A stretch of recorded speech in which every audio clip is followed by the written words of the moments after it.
नमस्कार, मैं गोपाल मंडल। मेरा YouTube चैनल लाइफ मेकर में आपका स्वागत है। आज मैं आप लोगों के लिए ऐसा एक वीडियो बनाया हूं जो कि आने वाले इसमें जो बोर्ड परीक्षा होगा उसमें आपको बहुत ही हेल्प मिलेगा। तो ये सारे वीडियो को आप पूरा देखें और इसमें जो प्रश्न का जो उत्तर मैंने बताया हूं, इस प्रश्न का उत्तर को आप भली भांति याद रखें और पढ़ें। मैं आशा करता हूं कि आपका जो पूछने वाले जो प्रश्न होंगे, शायद इस वीडियो से आपको बहुत क्वेश्चन है, बहुत ऐसे प्रश्न हैं जो कि वो है टैली करेगा। तो पहला क्वेश्चन है, यानी पहला प्रश्न है दोस्तों कि जलोढ़ मृदा के 3 मुख्य विशेषताएं क्या है।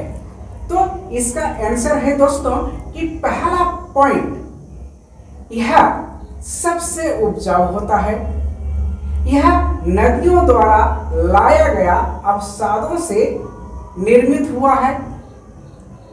तीसरा है दोस्तों, इसमें पोटास, फास्फोरस, अम्ल और लाइम यानी चूना की मात्रा अधिक होती है जो उपजाऊ क्षमता को बढ़ाता है। दूसरा प्रश्न है दोस्तों, पहाड़ी क्षेत्रों में मृदा अपरदन रोकथाम का क्या उपाय है।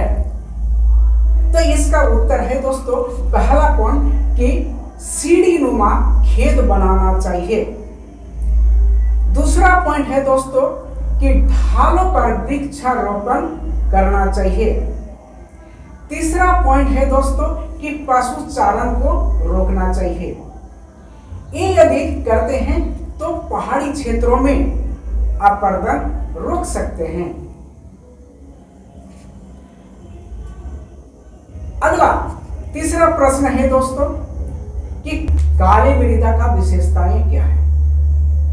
तो इसका आंसर है दोस्तों पहला पॉइंट कि काली मृदा कपास की खेती के लिए अच्छी होती है। दूसरा है काली मृदा पानी को सोखने का अधिक क्षमता रखता है। तीसरा पॉइंट है दोस्तों, यह मृदा सूखने पर दरार पड़ जाता है। चौथा क्वेश्चन है दोस्तों, एजेंडा 21 क्या है। तो हम जानते हैं दोस्तों एजेंडा 21 एक घोषणा है जिसे 1992 में रियो डी जेनेरो ब्राजील की एक शहर में एक सम्मेलन हुआ था जिसे हम पृथ्वी सम्मेलन कहते हैं। उस सम्मेलन में इसे स्वीकृति प्रदान किया गया है। इस एजेंडा 21 का उद्देश्य है कि भूमंडलीय सतत पोषकीय विकास का प्राप्त करना। अगला क्वेश्चन है दोस्तों 5 नंबर, सकल कृषि क्षेत्र क्या होता है। हमें मालूम है दोस्तों कि एक कृषि वर्ष में एक बार से अधिक बोए गए क्षेत्र को शुद्ध बोए गए क्षेत्र में जोड़ दिया जाए तो उसे ही हम सकल कृषि क्षेत्र कहते हैं। छठा क्वेश्चन है दोस्तों, लेटराइट मृदा में ह्यूमस की मात्रा कम क्यों होता है। इसका उत्तर है दोस्तों कि लेटराइट मृदा अत्यधिक ताप के कारण जैविक पदार्थों को अपघटित करने वाले जो बैक्टीरिया होता है ना, वो नष्ट हो जाता है, जिसके कारण लेटराइट मृदा में ह्यूमस की मात्रा कम होता है। 7वां क्वेश्चन है दोस्तों, संसाधन नियोजन किसे कहते हैं, यानी संसाधन नियोजन क्या है। इसका उत्तर है दोस्तों कि संसाधनों का उचित उपयोग करने की तकनीकी और कौशल को संसाधन नियोजन कहते हैं। 8वां क्वेश्चन क्वेश्चन है दोस्तों कि भूक्षरण क्या है तथा इसे हम कैसे रोक सकते हैं।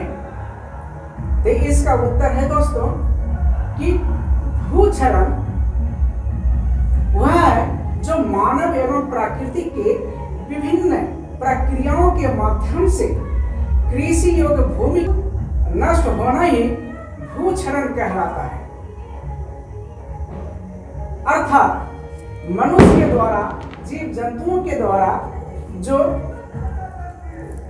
कृषि योग्य जो भूमि है उस भूमि का गुणवत्ता धीरे धीरे घटता है, इसे ही हम भूक्षरण कहते हैं। तो भूक्षरण को रोकने का अनेक सारे उपाय है, जिसमें से पहला उपाय है दोस्तों कि वनों की कटाई को रोकना चाहिए।